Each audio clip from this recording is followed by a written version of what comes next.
Salut à tous, j'espère que vous allez bien depuis tout ce temps. Oui, ça va, merci beaucoup, ça va bien. Et toi, ça va? Oh oui, ça va, merci, c'est sympa. Excuse-moi, monsieur, c'est pas à toi qui parle, c'est à moi. Oui, je vais bien, merci. Ah, ravi de savoir que tout le monde se porte bien. Bah écoutez, je ne sais pas si vous-même vous l'avez remarqué, en tout cas moi dans ma commune c'est le cas, mais depuis un petit temps fleurissent un peu partout dans ma commune des panneaux pour les élections prochaines. Oh, m'en parle pas, il y a plein de panneaux partout, il y a aussi des lettres dans les courriers, il y a plein de choses. Il y a des vidéos sur YouTube, des vidéos sur Facebook, bref, partout. Alors qu'est-ce que c'est, pourquoi, qui, quand, où? Eh bien, c'est ce qu'on va essayer de voir aujourd'hui. Attention, il se peut que vous n'appreniez rien sur le sujet avec cette vidéo, mais pour certains, ça peut aider tout simplement, histoire de se faire une idée.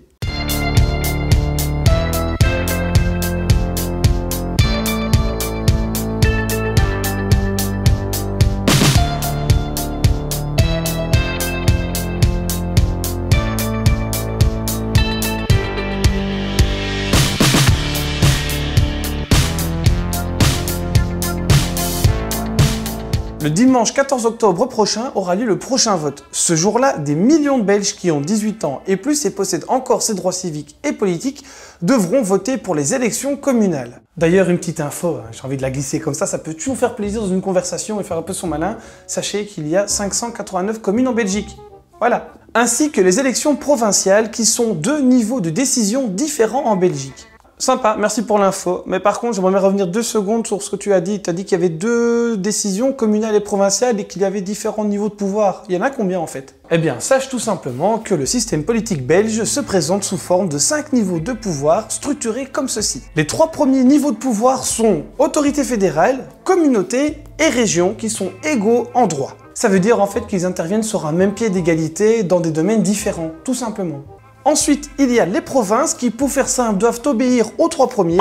Et enfin, tout en bas, mais c'est quand même super important, c'est le plus proche du citoyen, c'est le niveau communal. Ah ok, super. Et chacun gère quoi en fait? Désolé l'ami, mais on n'a pas trop le temps et on va pas l'expliquer maintenant. On va s'attarder surtout sur le rôle de la province et de la commune. Le reste, ce sera dans une future vidéo, puisqu'après les votes qui auront lieu ici dans quelques semaines, il y aura de nouveaux votes en mai 2019. Mais tu allais commencer à dire qu'on allait commencer à faire ça. Ah non, quand même pas maintenant. Tu vas arrêter de pleurnicher tout de suite. Il a pas tout à fait tort. En plus, il y a tout le monde qui te regarde là. Mais j'en ai marre, pourquoi tu dis ça? Il y a jamais rien personne là et tout. Je comprends pas à qui tu parles. Ressaisis-toi un peu, allez, s'il te plaît. Hop. Il y a plein de choses encore à dire, j'ai envie de dire tout. Merci pour ton soutien, mais vas-y mollo quand même, il est assez fragile. Ouais, peut-être, mais bon. De rien. Donc, le vote qui va avoir lieu ce 14 octobre va entre autres élire un nouveau conseil provincial. Ces élections, tout comme le communal, se fait en même temps tous les 6 ans, le 2e dimanche du mois d'octobre. Oh, je vais essayer de pas pleurer. C'est quoi le conseil? Si tu veux, c'est un peu l'équivalent du Parlement belge, mais au niveau provincial. Par exemple, sur la province de Liège, les votes de tous ceux habitant dans la province de Liège vont faire émerger 56 élus. C'est bien ça. Et dans les 56 élus, 5 formeront le gouvernement provincial que l'on appelle le collège provincial. Ok, super. Et concrètement, ça fait quoi la province? Oula, c'est simple, mais c'est super large. En résumé, c'est par exemple créer de nouvelles écoles, organiser une nouvelle formation, créer un musée, organiser des expositions, une bibliothèque, créer des routes par exemple, créer des logements sociaux, créer des ateliers pour le travail adapté, un prêt social au logement aussi, ça peut aider pour des personnes, ou encore même des primes de naissance, etc., etc. Il y a vraiment beaucoup de choses. Ah oui, quand même, c'est pas mal. Et comment ça se passe au niveau de la commune? Eh bien, dès que nous allons voter, nous allons élire ceux qui vont nous représenter aussi au niveau communal. Attendez, si je comprends bien, le conseil communal, comme tout à l'heure, c'est un peu le Parlement, mais au niveau communal, c'est bien ça. Eh bien voilà, c'est bien ça. Alors attention les gars, on se chauffe, mais on va quand même essayer d'utiliser des termes appropriés, en tout cas le plus proche. Le gouvernement de la commune se nomme en fait le collège communal, qui est composé des échevins et du bourgmestre. Ensemble, en fait, ils vont définir, si tu veux, une sorte de ligne directrice pour la commune et pour les personnes donc qu'ils représentent. Quoi, qu'est-ce qu'il y a? Je dis un truc qu'il ne fallait pas? En fait, j'aimerais faire quelques précisions assez importantes pour moi. Chez nous, en Wallonie, depuis le scrutin de 2006, est bourgmestre la personne la mieux élue. En gros, en résumé, celui qui récolte le plus de voix de préférence, de vote nominatif du parti au pouvoir ou du parti le plus fort de la coalition, devient directement bourgmestre. C'est ce qu'on appelle en fait la désignation automatique. Cette place n'est pas discutée comme chez nos voisins flamands, où là, les partis en coalition vont décider ensemble de qui ils vont mettre à la tête de la commune. Donc le numéro 6 d'une liste qui peut-être est un peu moins connue du côté flamand, eh bien, les partis politiques ensemble vont se dire, ben tiens, on va mettre celui-là plutôt que quelqu'un de très connu. Intéressant, je savais pas cette différence-là entre nous et les Flamands.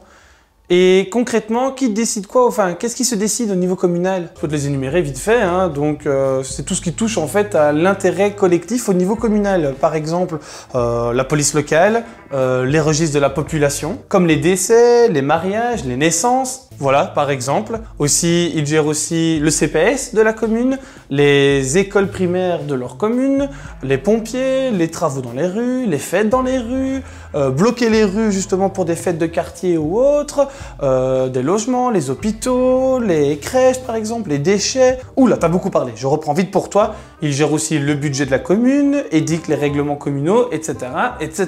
Ils procèdent aussi à la nomination du personnel communal. Bref, il y a beaucoup de listes, même moi j'ai du mal à lire tellement qu'il y en a. Et c'est tout?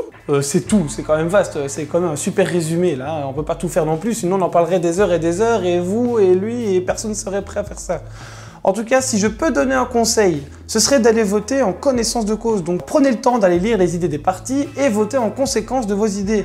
Ce n'est qu'une fois tous les 6 ans, donc vous pouvez au moins vous permettre de faire ça. Je pense que ce serait bien en général pour tout le monde. Et voilà, vous êtes maintenant au courant de manière très synthétique, très résumée de ce qui va se passer en fait dans les prochains jours et surtout pourquoi nous allons voter. Voilà, donc j'espère au moins que vous avez appris quelque chose. D'ici là, ben, amusez-vous bien, on se voit aux urnes le 14 octobre prochain. Et si jamais vous voulez des informations supplémentaires concernant mes sources, ben, toutes mes sources sont ici en dessous. Et sinon le reste, ben, amusez-vous bien. Ciao!